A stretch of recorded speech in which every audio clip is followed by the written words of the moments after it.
Price TV. Subscribe now. As of Friday, local people going by Detroit's Cobro Hall, where the Detroit Automobile Fair happens, will see something powerful impossible to miss.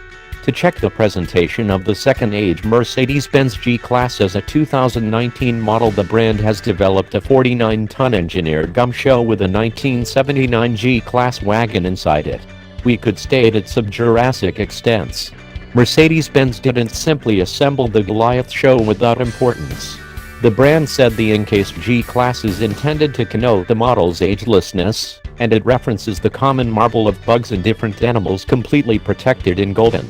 It likewise flags the brand going down the first model's DNA to the 2019 G-Class.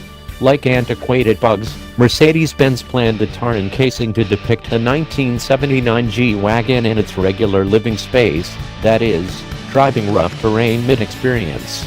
The whole solid shape measures 18 feet long, a little more than 8 feet wide, and 10 feet tall. The brand likewise said it took 90 days to make the 49 tons of engineered tar. The monstrous landmark does in reality recount an account of advancement. The 2019 G-Class will hold the notorious and square-shaped state of its ancestor, however slight subtle elements, for example, substantial headlights and smoother surfaces are available. The principal photographs of the new G-Class released a week ago in front of the SUV's introduction at the Detroit Car Expo. The greater story is the mechanicals of the new G-Class.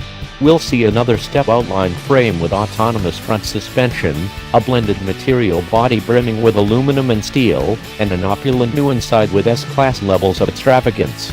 Die-hard fans rest soundly around evening time. The G-Class will in any case gloat going dirt road romping treats.